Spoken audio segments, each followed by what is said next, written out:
ఆ నియోజకవర్గ వైసీపీలో అంతర్గత విభేదాలు ఒక్కసారిగా భగ్గుమన్నాయి. పార్టీకి మంచి రోజులు వస్తున్నాయని కేడర్ సంతోషపడే లోపే నేతలు ఒక్కరిపై మరొకరు కత్తులు దూసుకుంటున్నారట. గత ఎన్నికల్లో ఘోర పరాజయం పాలవ్వడంతో అధిష్టానం అక్కడ ఇన్ఛార్జిని మార్చింది. దీంతో పాత కొత్త నేతల మధ్య పచ్చగడ్డి వేస్తే భగ్గుమనేలా పరిస్థితులు మారిపోయాయి. ఇంతకీ ఏదా నియోజకవర్గం ఇన్ఛార్జి మార్పుతో జరుగుతున్న గొడవ ఏంటి? ఈ స్టోరీలో చూద్దాం. పశ్చిమ గోదావరి జిల్లా తాడేపల్లిగూడెం నియోజకవర్గ వైఎస్ఆర్ కాంగ్రెస్ పార్టీలో గత కొంతకాలంగా సాగుతున్న సైలెంట్ వార్ ఇప్పుడు కంప్లీట్గా ఓపెన్ వార్గా మారిపోయింది. నియోజకవర్గంలో సీనియర్ వర్సెస్ జూనియర్ రాజకీయం తారాస్థాయికి చేరి కేడర్ను నిలువునా చీల్చేస్తుంది. గత వైసీపీ ప్రభుత్వంలో డిప్యూటీ సీఎంగా దేవాదాయ శాఖ మంత్రిగా తిరుగులేని చక్రం తిప్పిన కొట్టు సత్యనారాయణ గడిచిన 2024 సార్వత్రిక ఎన్నికల్లో ఘోర పరాజయాన్ని చవిచూడాల్సి వచ్చింది. ఈ ఓటమికి తోడు నియోజకవర్గంలో గ్రూపు రాజకీయాలను చక్కదిద్దడంలో ఆయన కంప్లీట్గా విఫలమయ్యారనే రిపోర్టులను బూచీగా చూపిస్తూ వైసీపీ అధిష్టానం ఆయనను ఇన్ఛార్జ్ బాధ్యతల నుంచి తప్పించింది. అప్పటికే జగన్ దగ్గర మంచి పేరున్న మాజీ అప్సరా వైస్ చైర్మన్ వడ్డీ రఘురామనాయుడికి నియోజకవర్గ ఇన్ఛార్జ్ పగ్గాలను అప్పగించింది.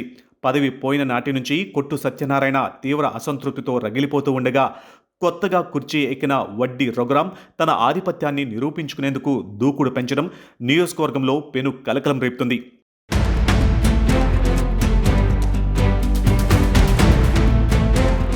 గతంలో కొట్టు సత్యనారాయణకు వడ్డీ రఘురాంకు మధ్య మంచి స్నేహ సంబంధాలు ఉన్నప్పటికీ ఎప్పుడైతే ఇన్ఛార్జ్ పీఠం చేతులు మారిందో అప్పటి నుంచి ఇద్దరి మధ్య దూరం పెరిగిపోయింది. దక్కిన సువర్ణ అవకాశాన్ని వాడుకుని వచ్చే ఎన్నికల్లో తానే అఫీషియల్ అసెంబ్లీ క్యాండిడేట్గా ప్రొజెక్ట్ అవ్వాలని వడ్డీ రఘురాం గూడెంలో ముమ్మరంగా పావులు కదుపుతున్నారు. పార్టీ కార్యక్రమాలు, కొత్త జాయినింగ్స్ విషయంలో వడ్డీ వన్ మ్యాన్ షో నడిపిస్తూ మాజీ డిప్యూటీ సీఎంను కనీసం పట్టించుకోవడం లేదనే టాక్ నడుస్తుంది. దీనివల్లే కొట్టు అసహనంతో ఉన్నట్లు ప్రచారం జరుగుతుంది. చేతిలో పవర్ లేక అటు ఇన్ఛార్జ్ కుర్చీ పోయి దిక్కుతోచని స్థితిలో కొట్టు క్యాంప్ తీవ్ర ఫ్రస్ట్రేషన్లో ఉందనే టాక్ లోకల్గా గట్టిగా వినిపిస్తుంది. తనను సైడ్ చేయడంపై కొట్టు సత్యనారాయణ అంతర్గత సమావేశాలలో తీవ్రమైన మాటల తూటాలు పేలుస్తున్నారు. రాజకీయ ప్రత్యర్థులైన కూటమి నేతలను టార్గెట్ చేయడంలో కొత్త ఇన్ఛార్జ్ పూర్తిగా విఫలమయ్యారంటూ కొట్టు సత్యనారాయణ అంతర్గత సంభాషణల్లో బాణాలు విసురుతున్నారు.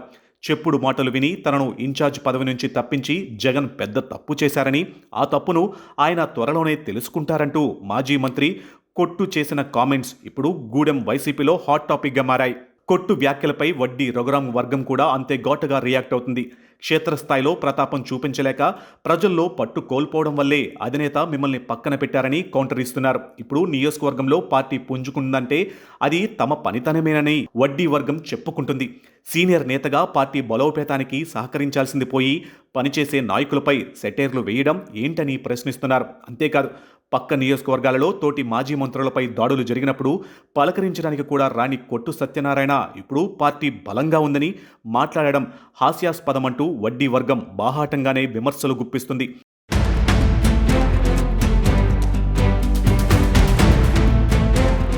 ఈ విభేదాల వల్లే ఇద్దరు నేతలు ఇటీవల వైఎస్ జయంతి వేడుకలను ఎవరికి వారే యమునా తీరే అన్న చందంగా విడివిడిగా నిర్వహించడం, ప్రత్యర్థి పార్టీలను విమర్శించాల్సిన సమయాన్ని ఒకరిపై ఒకరు విమర్శించుకునేందుకు వాడుకోవడంతో సొంత పార్టీలోనే మరోమారు గ్రూపు రాజకీయాలు తారాస్థాయికి చేరాయి అన్న అనుమానాలు కేడర్ను ఆందోళనకు గురి చేస్తున్నాయి. దేవుడు వరమిచ్చినా పూజారి కరుణించలేదు అన్న చందంగా తాడేపల్లిగూడెం వైసీపీ పరిస్థితి తయారైందని కార్యకర్తలు చెవులు కోరుకుంటున్నారు. అధిష్టానం సర్దుకు పొమ్మని చెబుతున్నా ఇద్దరు నేతలు ఎవరి దారి వారిదే అన్నట్లు వ్యవహరిస్తూ గ్రూప్ వారును పీక్స్కు చేర్చారు. ఓవైపు తాడేపల్లిగూడెం కూటమిలో కూడా నేతలు ఒకరిపై ఒకరు విమర్శించుకోవడం తప్ప ప్రత్యర్థి వైసీపీని పల్లెత్తి మాట అనే ఛాన్స్ లేకపోవడంతో జనసేన, టీడీపీ కుమ్ములాటలను క్యాష్ చేసుకోవాల్సిన నేతలు ఇలా పార్టీ ఇమేజ్ను డ్యామేజ్ చేయవద్దంటూ కేడర్ కోరుతున్నారట. మరి సొంత పార్టీలోనే ఈ రకమైన కుమ్ములాటలు నడుస్తూ ఉంటే వచ్చే ఎన్నికల నాటికి కేడర్ను ఎలా కాపాడుకుంటారు? అధినేత వైఎస్ జగన్ ఈ ఇద్దరు నేతల వ్యవహారంలో ఎలాంటి నిర్ణయం తీసుకోబోతున్నారు? అసలు స్థానిక ఎన్నికల్లో ఈ గ్రూప్ వారు ఎలాంటి నష్టాన్ని మిగల్చబోతుంది అనేది ఇప్పుడు పొలిటికల్ సర్కిల్స్లో ఆసక్తికరంగా మారింది.